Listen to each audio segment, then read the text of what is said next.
নয়, কেন্দ্র সরকার আমার দেশের সংবিধানের বিরোধী লেগেছে।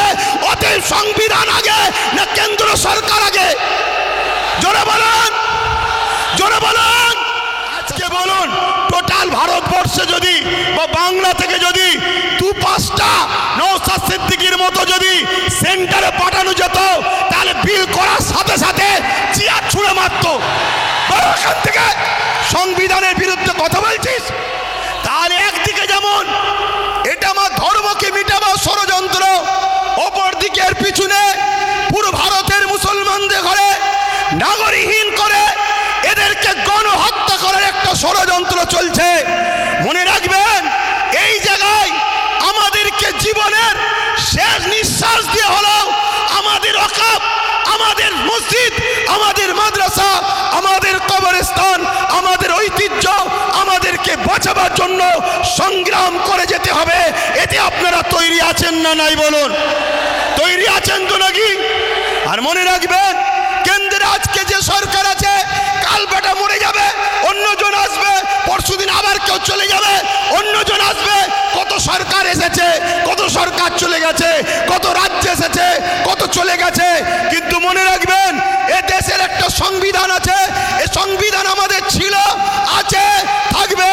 সংবিধান বলছে 1947-এ সংবিধান জানিয়ে দিয়েছে ভারতবর্ষের যেটা মন্দির, মন্দির থাকবে, যেটা মসজিদ, মসজিদ থাকবে, যেটা গুরুদুয়ার, গুরুদুয়ার থাকবে, যেটা চার্চ, চার্চ থাকবে, যেটা সনাতন ভাইদের যা যেটা যেটা ছিল 1947 থেকে, ওটাকে আর চেঞ্জ করা যাবে না, ওটা ওরকমই থাকবে। তাই এই আইনকে সামনে রেখে আমি বলতে বাধ্য হচ্ছি, কেন্দ্র সরকার শুধু ইসলাম মসজিদ মাদ্রাসার বিরুদ্ধে নয়, কেন্দ্র সরকার আমার দেশের সংবিধানের বিরোধী লেগেছে। অতএব সংবিধান আগে না কেন্দ্র সরকার আগে? জোরে বলেন, জোরে বলেন। তা সংবিধানকে বাঁচাবার স্বার্থে কেন্দ্র সরকারের বিরুদ্ধে আমাদেরকে বুকে তাজা খুন দিয়ে হলো লড়াই করতে কারা পারবেন? উঠে দাঁড়ান, উঠে দাঁড়ান। লড়াই করতে পারবেন আপনারা? লড়াই করতে পারবেন? লড়াই করতে পারবেন? আজ থেকে অঙ্গীকার নেন, কেন্দ্র সরকারের পক্ষে কারো কথা এই বাংলার বুকে আমরা হতে দেব না। এতে আপনারা রাজি আছেন না নাই? রাজি আছেন না নাই? কেন? আমার দেশের সংবিধান, আমার দেশের সংবিধান আমাদের কাছে আগে।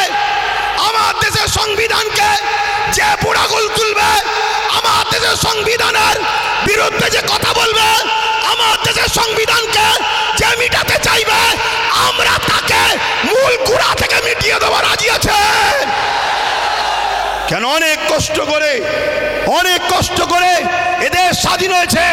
হাজারো মুসলমান, হাজারো হিন্দু, হাজারো আদিবাসী, হাজারো দলিত, হাজারো শিখ, পাঞ্জাবিদের রক্তের বিনিময়ে এদের স্বাধীন হয়েছে। অতএব সেই দেশের সংবিধানকে নিয়ে আজকে তুমি হতে পারো প্রাইম মিনিস্টার, কিন্তু তোমার অধিকার নয় আমার দেশের সংবিধানের উপরে হাত দিতে পারে। ঠিক না বেটি? এখানে আর একটা ছোট্ট কথা বলবো। আজ গাড়ি পূজাই করে করে সুলতানে হিন্দের দরবারে যান আপনারা। কি গো, জানতো নাকি? ছোট করে দেবো, টাইম কি হচ্ছে? শোনেন, অসুবিধা হচ্ছে আপনাদের। আমি আন্দোলনে নামিনি, নেমেছি যখন এর সাত শেষ দেখে ছাড়বো। কিন্তু আপনারা আছেন তো নাকি? আছেন তো নাকি? মনে রাখবেন। আচ্ছা, এই আন্দোলনটা করবেন কার সাথে? না, এই আন্দোলনে কাদেরকে সাথে নিয়ে আন্দোলন করবেন বলুন? কাদেরকে? বিগত ৭৭ বছর যারা ঝেড়ে খেয়েছে তাদের ঘরে? আরে খাওয়া তো শিখালো ৭৭ বছর ধরে তারা। একটা ছোট্ট কথা বলি শোনেন, পাড়ায় চোর পড়েছে, শুনছেন তো? পাড়ায় চোর পড়েছে, সবাই বলছে চোর ধরো, চোর ধরো, চোর ধরো। ওই ভিড়েতে চোরও ঢুকে যে বলছে চোর ধরো, চোর ধরো, চোর ধরো। শুনছেন না শোনেন রে? আমরা কতটা নসিব ফাটা দেখুন। আমাদের নিজেদের কর্মের জন্যে আমাদের সংখ্যালঘু মন্ত্রীকে যে কিনা মুসলিম নয়। শুনছেন তো নাকি? আমাদের ওয়াকফ নিয়ে বিরোধী দল হয়ে নেতা হয়ে চিল্লাবে কে? যে কিনা মুসলমান নয়। আজকে বুকে হাত দিয়ে বলুন, আব্বাস সিদ্দিকীকে আজকে মনে পড়ছে না পড়েনি? আজকে বলুন। আমি বলেছিলাম চেয়ারের একটা পায়া দরকার, মনে পড়ছে? বলেছিলাম মনে পড়ছে? আজকে বলুন, টোটাল ভারতবর্ষে যদি বা বাংলা থেকে যদি 2-5টা নওশাদ সিদ্দিকীর মতো যদি সেন্টারে পাঠানো যেত, তাহলে বিল করার সাথে সাথে চেয়ার ছুঁড়ে মারত। এখান থেকে সংবিধানের বিরুদ্ধে কথা বলছিস, কিন্তু আজ আমরা লোভে পড়ে গেলাম বা জালিমদের লুটারতে আমরা হেরে গেলাম। কিন্তু মনে রাখবেন, এই লড়াই অনেক দিন কালের। আগামী দিন অস্তিত্ব বাঁচাবার জন্য যেমন আমাদেরকে রাজপথে সংবিধানের অধিকার নিয়ে লড়াই করতে হবে, ঠিক তেমনি সংবিধানের অধিকার নিয়ে নিজেদেরকে বাঁচার জন্য, নিজেদের ওয়াকফ বাঁচাবার জন্য একটা চেয়ারের পায়ারও দরকার আছে না নাই? জোর আছে না নাই? মনে রাখবেন, তাই আমাদের ঘরে এখানেও দরকার, ওখানেও পাঠাতে হবে।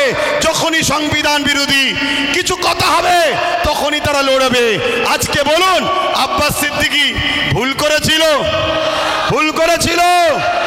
এই গত দুদিন আগে পার্লামেন্টে আমার পশ্চিম বাংলার বিধানসভায় ওয়াকফ নিয়ে আলোচনা হচ্ছিল।